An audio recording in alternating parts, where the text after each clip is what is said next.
अस्सलामुअलैकुम रहमतुल्लाहि वबरकातुहू। कैसे हो मेरे दोस्तों? उम्मीद है आप सब अच्छे होंगे। तातारी जो थे वहां के औरत बच्चे बूढ़े सबको हाँक करके लाए और उनको काम पर लगा दिया। पत्थर उठा उठा करके ला करके दरिया में डालना शुरू किए ताकि वहां से रास्ता बन जाए। जब ये चीज देखा तैमूर मुल्क ने, ताहिर ने, तो वहां से अपने तीरंदाजों को बिठाया था, वहां से तीर चलाना शुरू कर दिए।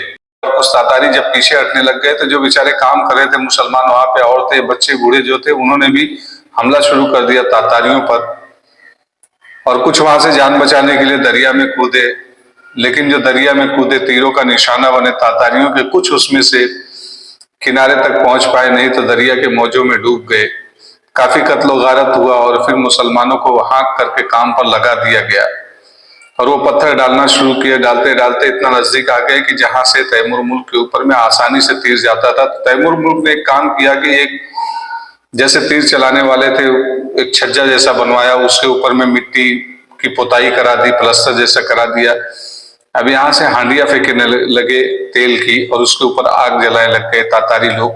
जब ये देखे कि अब ये किले को भी ये लोग फतेह कर लेंगे तो तैमूर मुल्क ने एक शाम को सारे लोगों को हुक्म दे दिया कि कश्ती पर सवार हो जाओ और यहाँ से निकलने की कोशिश करो। और सब वहां से निकले। अब मोहम्मद अलाउद्दीन मोहम्मद ख्वारिज़म शाह तातारियों से पहली शिकस्त के बाद इस कदर बुज़दिल हो चुका था, बददिल हो चुका था कि उसने तैमूर मुल्क के कई पैगामात के बावजूद कोई कमक न भेजी, कोई सिपाही नहीं भेजा कि उनकी मदद के लिए। हुक्म दिया कि वो तैमूर मुल्क को हुक्म दिया कि वो टापू से निकल करके उसके पास आकर के मिल जाए। लेकिन तैमूर मुल्क की गैरत ने अपने साथियों को मुसीबत में छोड़ना गवारा न किया। जब रास्ता टापू के इस कदर करीब पहुंच गया कि तातारी टापू के मोर्चों पर मंजनीक से पत्थर और आतिशगीर मादा फेंक सकते थे, तो तैमूर मुल्क के लिए टापू खाली करने के सिवा और कोई चारा नहीं ले गया और वो लोगों को कश्ती पर सवार किए और वहां से निकल गए। मौज के दरिया के पानी के बहाव से कश्ती बहती रही। अब देखिए इत्तेफाक वहां पे ये हो गया कि जब ये सारे लोग निकले, अल्लाह जिसको चाहे इम्तिहान में डाल दे। उसी रात इतनी जोरदार बारिश होना शुरू हो गई और बिजली कड़कने लग गई कि हर तरफ रोशनी दिखाई देती थी। जब बिजली कड़कती है तो हर तरफ रोशनी हो जाती है। अब कश्ती पर ये लोग जब सवार हो गए, ताहिर ने कहा कि अब ये बिजली चमक रही है। तैमूर मुल्क ने भी कहा कि इससे तो हमारे जो दुश्मन है तातारी वो हमें देख लेंगे कि हम कश्ती से निकल रहे हैं, तो क्या किया जाए। तो उसमें छोटी छोटी कश्तियां थी। तैमूर मुल्क और ताहिर ने मशवरा किया कि कुछ आगे जाने के बाद कई मील का फासला तय हो चुका था। रात के पहर उस वक्त हो सकता है 2 से 3 बजता रहा होगा। छोटी कश्तियों में लोगों को बैठा बैठा करके किनारे की तरफ छोड़ना शुरू किया कि जंगल में निकल जाएंगे, कम से कम इनकी जान तो बच जाएगी। ऐसे करते करते करते और बिजली की कड़क में दिखाई भी दिया कि किनारे किनारे तातारी की जो फौज है चंगेज खान की, वो भी चली जा रही है। उन्होंने देख लिया था कि कश्ती जा रही है। कई कश्तियां थी, उनमें सारे मुसलमान सवार थे। चलते चलते सबको छोड़ते गए इसी तरह दरिया के किनारे जंगलों में छोड़ते छोड़ते बाद में सिर्फ बचे तैमूर मुल्क और ताहिर। तैमूर मुल्क ने कहा कि ताहिर तुम एक काम करो, निकल जाओ। ताहिर ने कहा कि नहीं, मैं आपको छोड़ करके नहीं जा सकता हूं।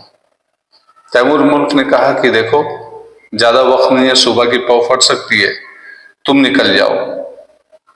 तो ताहिर ने कहा कि मैं 2 शर्तों पर यहां से निकल सकता हूं। बोले वो शर्त क्या है? बोले वो वक्त आने पर मैं बता दूंगा, आप वादा करें कि मेरी शर्त मानेंगे। तैमूर मुल्क ने कहा ठीक है, मैं आपकी शर्त मानूंगा, लेकिन फिलहाल आप यहाँ से निकलो। ताहिर दरिया में कूद गया और तैरते हुए, एक तो ठंड बारिश हो रही है, किनारे पहुंचते पहुंचते उसके हाथ पैर सिल हो गए, एकदम काम करना बंद कर दिए। तो एक किनारे पर जाकर के वो एक पेड़ को पकड़ करके बैठ गया। तो उसको सुबुगाहट हुई कि फौज जा रही है। उसने मुंडी उठा करके देखा तो हकीकत में तातारी लोग जा रहे थे। अब वो ये सोच रहा था कि मैं निकलूं कैसे। अब उसके हाथ पैर तो पूरे जाम हो गए थे, काम करना बंद कर दिए थे। तैमूर मुल्क ने भी वहां से निकलने की कोशिश की और आखिर में वो भी दरिया में कूदे और एक किनारे पर वो भी जा लगे। अब ताहिर ये सोचने लग गया कि यहाँ से कैसे निकला जाए। आखिर कई सिपाही वहां से गुजरने के बाद में अब ताहिर के जिस्म की कुव्वत बर्दाश्त जो ना वो जवाब दे चुकी थी। उसके जिस्म काम करने बंद कर चुके थे। लेकिन वो देख रहा था कि कम से कम ये तातारी फौज कुछ निकल जाए, एक आध तनहा कोई मिल जाए तो मैं उसे मार करके कम से कम घोड़ा हासिल कर सकूं, तलवार हासिल कर सकूं, और अल्लाह ने वो मौका उसे दे दिया। लेकिन इससे पहले मैं बता दूं कि सुबह पहर होने में भी कुछ वक्त बाकी था और 30 लोग थे जो आखिरी बार उतरे थे। और ताहिर ने देखा कि एक बंदा झाड़ियों में है, वो आवाज दे रहा है अपने साथी को।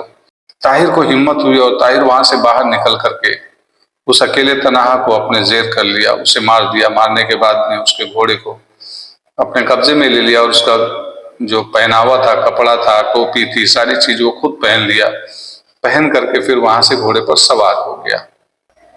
अब सुबह की पौ फटने वाली थी, सुबह होने वाली थी। तैमूर मुल्क अपनी कश्ती छोड़कर पानी में तैरता हुआ दरिया के किनारे पहुंचा तो उसे दरख्त की आड़ से आवाज सुनाई दी, तैमूर। उसने चौंक कर इधर उधर देखा और फौरन तलवार नियाम से निकालकर खतरे के मुकाबले के लिए तैयार हो गया। दरख्त की आड़ से फिर किसी ने कहा, घबराओ नहीं, मैं हूं ताहिर। तैमूर मुल्क जल्दी से दरख्त के करीब पहुंचा। ताहिर घोड़े की बाग थामे खड़ा था।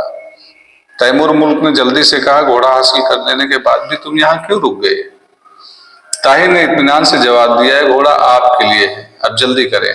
तैमूर ने जवाब दिया, मैं अपने मुकद्दर की दलदल से निकलने के लिए किसी की लाठी छीनना नहीं चाहता। ताहिर ने जवाब दिया, आप मेरी 2 दरख्वास्तें कबूल करने का वादा कर चुके हैं और ये पहली दरख्वास्त है। तैमूर मुल्क लाजवाब सा होकर, यहाँ बहस करना ठीक नहीं, आओ मेरे साथ चलो। अपने हाथ में घोड़े की बाग थामे तैमूर मुल्क के साथ चल दिया। किनारे से कोई 300 गज दूर पहुंचकर तैमूर रुका और कहने लगा, क्या मुझसे वादा लेते वक्त तुम्हारी नीयत यही थी? हाँ, तुम्हें यकीन था कि तुम्हें घोड़ा मिल जाएगा और तुम मुझे पेश करोगे। ये मेरा इरादा था, खुदा का शुक्र है कि पूरा हुआ। तैमूर मुल्क ने ताहिर के हाथ से घोड़े की बाग पकड़ ली और उस पर सवार होकर तुम मेरे पीछे बैठ जाओ। ताहिर ने जवाब दिया, इस तरह हम दोनों रह जाएंगे। खुदा पर इस कदर भरोसा रखने वाले इंसान को मायूस नहीं होना चाहिए। शायद तुम्हारी वजह से मैं भी बच जाऊं, जल्दी करो, तातारियों की फौजें आ रही हैं। शायद उन्होंने खाली कश्तियां देख ली है। ताहिर कूदकर तैमूर मुल्क के पीछे बैठ गया। कोई 2 कोस जंगल अबूर करने के बाद पहाड़ियों का सिलसिला शुरू हुआ। ताहिर को महसूस हुआ कि घोड़ा थक चुका है। वो कई बार उतरने की कोशिश की, लेकिन तैमूर मुल्क ने उसे कहा कि बैठे रहो। सूरज की पहली शाह के साथ एक तंग घाटी से गुजरते हुए ताहिर ने पीछे मुड़कर देखा तो तातारियों का एक गिरोह सरपट आता हुआ दिखाई दिया। ताहिर ने कहा, वो हमारे पीछा करने के लिए आए, ताक़ुब कर रहे हैं। खुदा के लिए मुझे उतार दीजिए, मैं इस घाटी पर उन्हें रोक सकता हूं, आपको बस निकलने का मौका मिल जाएगा। तैमूर मुल्क ने घोड़ा रोके बगैर पूछा, वो कितने हैं? ताहिर ने जवाब दिया, 7। तो मैं भी तुम्हारे साथ उतरता हूं, लेकिन कौन कह सकता है कि उनके पीछे एक लश्कर नहीं होगा? ताहिर ने कहा, यही वजह है कि मैं तुम्हें अकेला नहीं छोड़ सकता।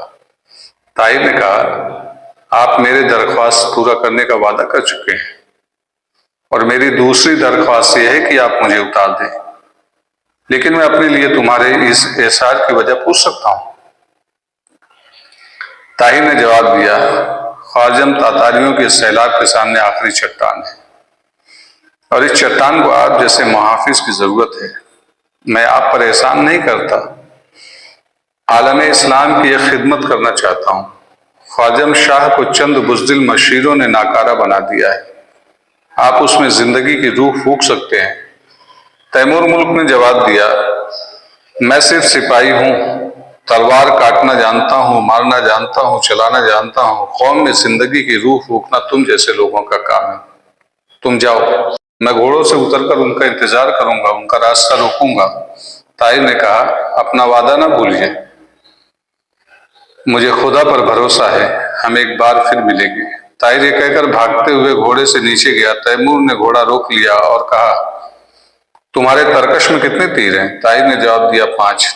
तैमूर मुल्क ने अपना तरकश उतार कर उसकी तरफ फेंक दिया और कहा, 6-7 इसमें भी होंगे। काश ख्वाजम की फौज में तुम्हारे जैसे 500 सिपाही और होते। तैमूर मुल्क ने घोड़े को फिर सरपट छोड़ दिया और ताहिर तंग घाटी के मोड़ के करीब चंद गज पहाड़ी के ऊपर चढ़कर एक पत्थर की आड़ में बैठ गया। पहला सवार घाटी के मोड़ से चंद गज आगे निकल गया तो ताहिर ने तीर चला दिया और थोड़ी दूर आगे जाकर घोड़े की नंगी पीठ से गिर पड़ा। इतनी देर में दूसरा सवार मोड़ से निकला। ताहिर के तीर की जद में आ चुका था। ताहिर का दूसरा तीर भी निशाने पर लगा, लेकिन 3 और सवार एक साथ नमूदार हुए। ताहिर ने उनमें से एक को गिरा लिया तो बाकी 2 ने घोड़े रोककर मुड़ने की कोशिश की, लेकिन ऊपर से एक के बाद दिगरे 2